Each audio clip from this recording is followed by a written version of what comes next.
Hello, welcome everybody to my talk, The Epistemic of the Body, User Experience and Self-Perception in Non-Fictional First Person VR. My name is Florian Mundhenke. Maybe I will quickly introduce myself since we do not have a presenter introducing us today. I'm Associate Professor for Media and Cultural Studies at University of Alberta in Edmonton in Canada at the moment. I have been working at various universities in Germany, in Marburg first, then in Leipzig, and also in Hamburg.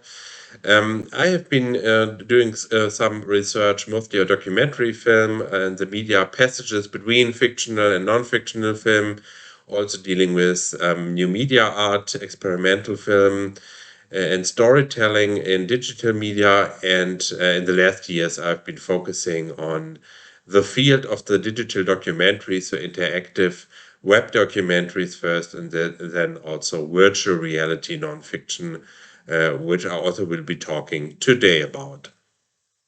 So this is the structure of my talk today, very basic structure, classic structure. Give you an introduction, then I will be speaking about the theory and methodology for a research project. I give you the examples that we have examined, and we'll be finally looking at the research results and give you a quick conclusion at the end. So as I said, this is what I would call the field of digital documentary. I have been doing some research mostly on web documentaries first, quickly established since the 2010s, and there's a lot of research going on in that field still. Then I was also looking at serious games, which is a precursor, you could say. And we had a project about city apps in augmented reality.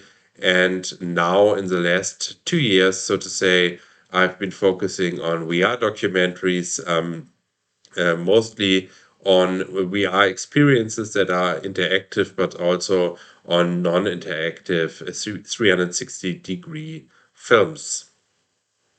So when you look at the differences in VR documentaries in comparison to classical film documentaries, you see that especially the role of the user, the spectator becoming the user, is very much put forward. So Kate Nash, for example, she's saying, while the screen has not disappeared in an ontological sense, at the heart of VR is a production of the illusion that we have entered into and become a part of the world that we use to watch in the screen. So our body becomes part of the digital environment that we are going to enter. And very similar, Franziska Weidle, she's saying the relevant action now occurs behind, in front of, and possibly even within the screen. The moment of reception is amplified once again as crucial for documentary, not only in terms of meaning making, but also co-creation.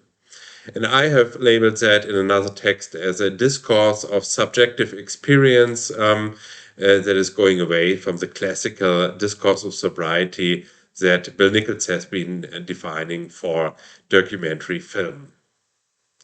So when you look, I'm dealing with user research, so looking at how people really work with these kind of projects, and we see that there is already some user research from the side of cognitive psychology. The name Mel Slater is very much important.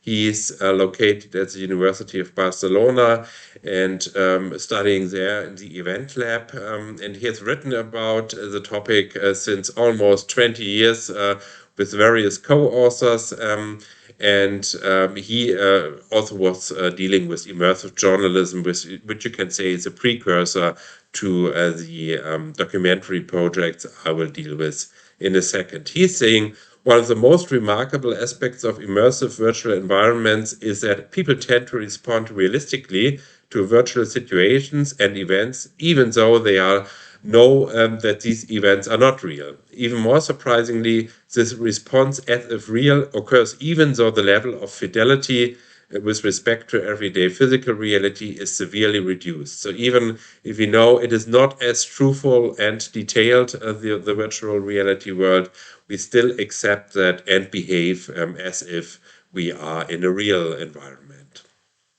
So, looking at theory and methodology, I have been using mostly what Slater has been doing as some kind of a base structure, and then looked how we could develop from that, since our projects are newer projects that need a very special matrix also, that we want to deal with and ask users of their behavior and their feeling concerning these projects.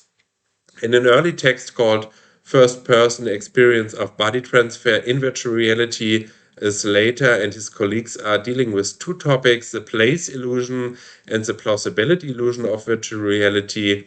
The place illusion is a strong illusion of being in a place in spite of the sure knowledge that you are not there. So, what is happening here is that we perceive the reality, and also make a discourse out of the reality that we see, and try to make meaning of it from what we are getting into that room. For example, if we are somewhere on a beach, we are thinking probably we are on the South Sea or we are on the Baltic Sea, depending what we know and what we see. And this is mostly going over our perception, but also integrate our motor actions to perceive that reality.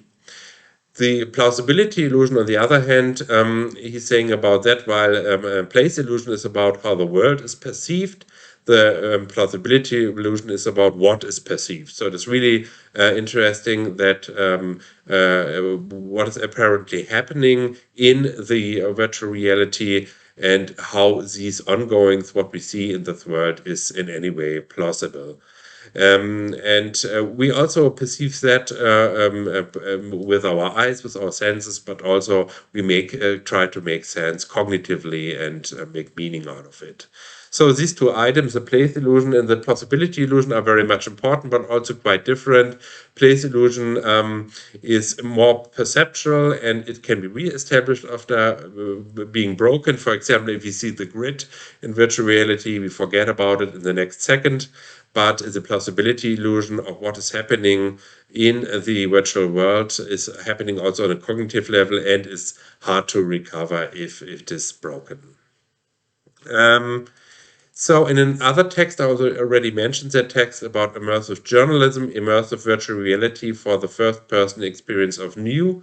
He is adding another item to place illusion and plausibility illusion. It's a virtual body ownership. He is also calling that sense of embodiment. So it's about sensing and seeing an avatar's body as my own body, accepting that this is my own body, even, for example, it has another gender or another age or something like that. And this is mostly bound also by a strong sense of emotion that we have. If we are threatening, if our avatar is threatened by someone who is trying to hit us, for example, we do react to this. And we can say that place and plausibility are integrated by that virtual body ownership. So the projects Slater is dealing with are more situative environments with no to little story development. Sometimes there is someone, as I said, who is threatening us or things like that are going on, but there's not really a story developing in the classical sense. So what we have added to our matrix is the immersion of story, which is also very important. There is a text by Dominic Arsenault, who is following Marie-Laure, and he's saying that there are three elements to a story immersion. The rule-based immersion, we accept that there are rules in the story that are different from different kinds of story also, and we must accept these rules. We have a place-based immersion. A story develops in a place, a room. The room can be scaled throughout the story, can get bigger or smaller, and we mostly have only one room and that we walk around. And then there's the story-based fictional immersion. So we have previous knowledge of stories and know about their possible development. In a crime stories, we accept that the crime is solved at the end. In a love story, we would expect that the romance is fulfilled.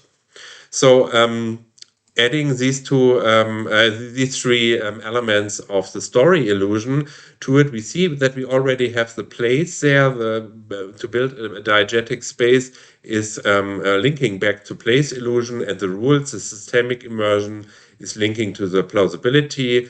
if rules are there, if they are established, they must be stay there for the whole project. And immersive storytelling is probably also told in the direction of the body. So this is also important. And looking at unfitting elements, as we know from research of suspension of disbelief, if there are some elements that probably not fit in, we can also ignore them because we are building a fabula, constructing it, and we leave probably elements out that are not fitting. So it can be also broken temporarily. So now, looking at the examples, these were examples from the years 2018 to 2019 when we started the project. The first is Jerusalem Stories. These are 4 virtual reality films made by Dani Levy, and we were selecting the first film. This one is about, it's called Face, and it's about a situation where we are in the street listening to a street speaker. You see it here on the right side, and he's addressing us and pulling us into the story. And I can show you a quick clip from it. So it's silent so that I can speak on. So we are standing there, and suddenly the guy is speaking in our direction and saying, "Who are you? Are you from Germany? Can you come here?" And you stay there, and you see that everyone is looking at you. You have some kind of shame feeling, but he's coming, he's insisting, and then pulling you forward. And you cannot really escape since this is something that you can't avoid. You can still look around. I have simulated that here with a mouse. So and you see everyone is looking at you, and yes, you are part of the story then already. So this is the first project. The second project, Was wollten Sie in Berlin? What do you want in Berlin? Is about the notorious Stasi prison in Berlin-Hohenschönhausen during the GDR times. And here you are the prisoner. You are brought to the prison by a police vehicle, and then you are interrogated by these 2 guys you can see here on the screenshot.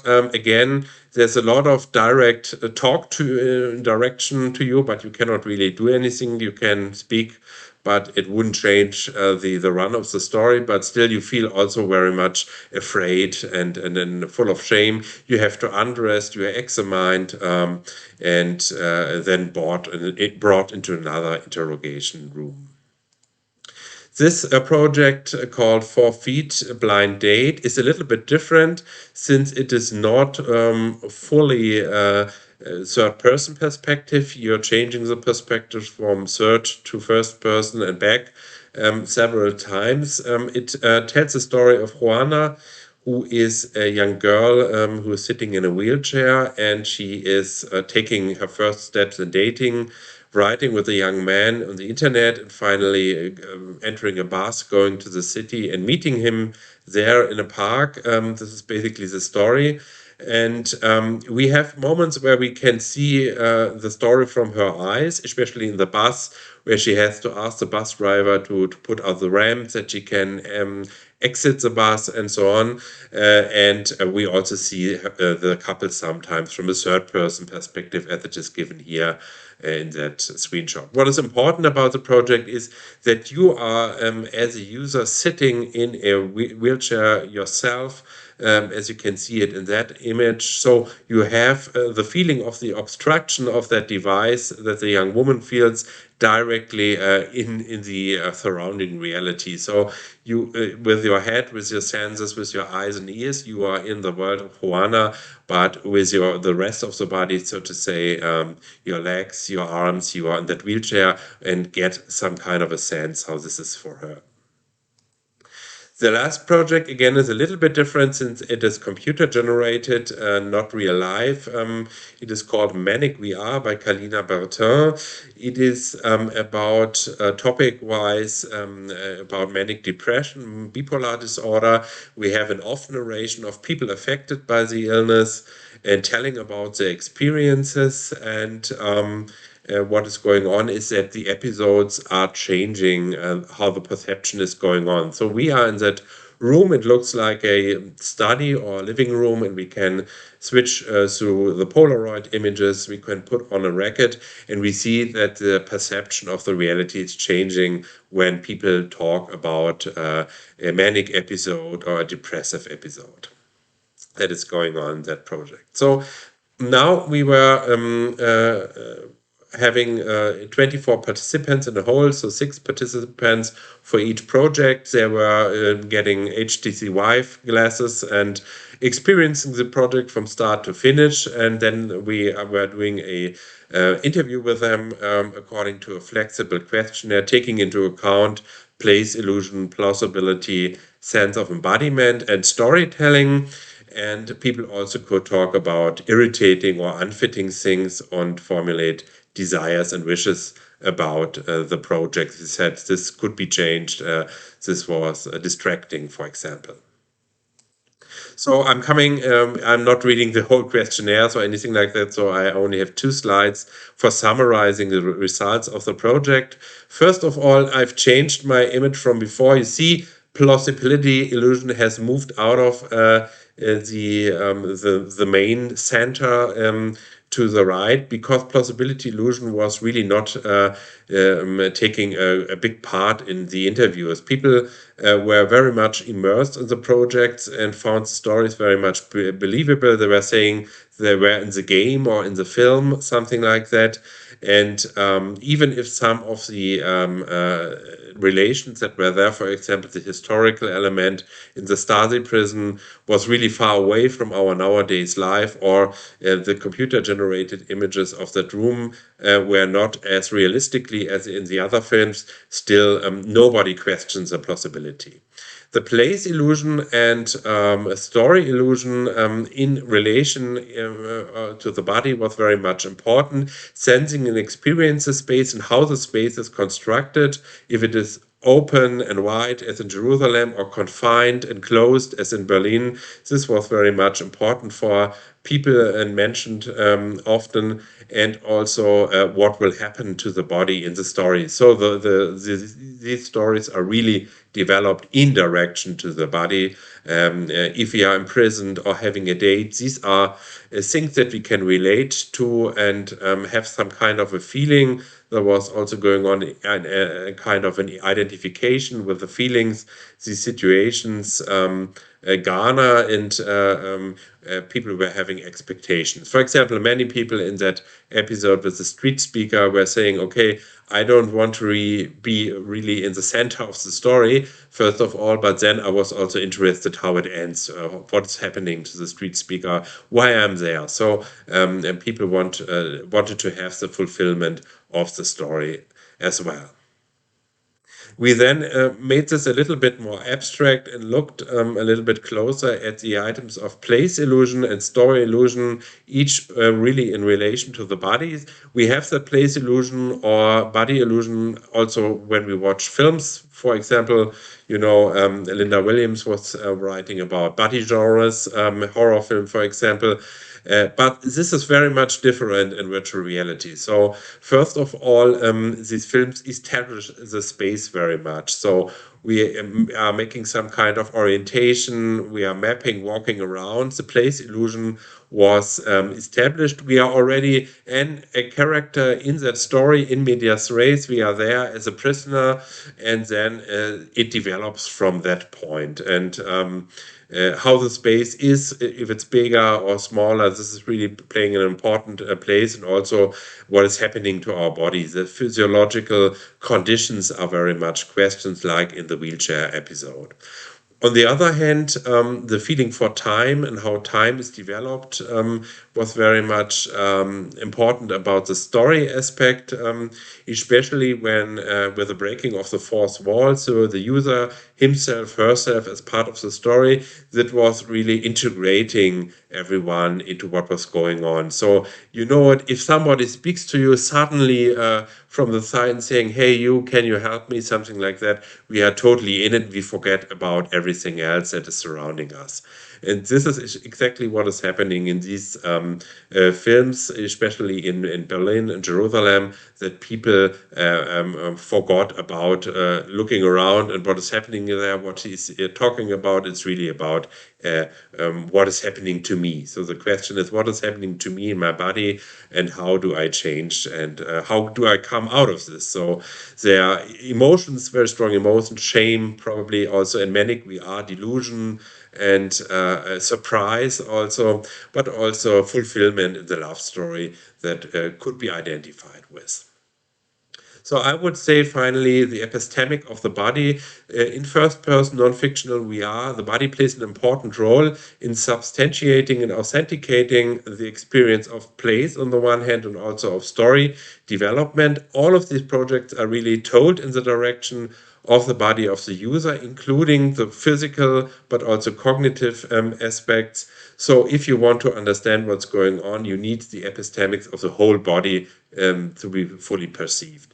And the perception, finally, of the stories and places always includes some kind of self-perception and activates the thinking about oneself. So people were thinking, what would I do if I would be suddenly be imprisoned? Or what would happen if I had to use a wheelchair, and were thinking about their own life situation. So these are my sources. I think there will be also in the other paper below, just very quickly, and these were the projects that we were examining. If you have any questions, don't hesitate to email me, and thank you very much for listening to me today.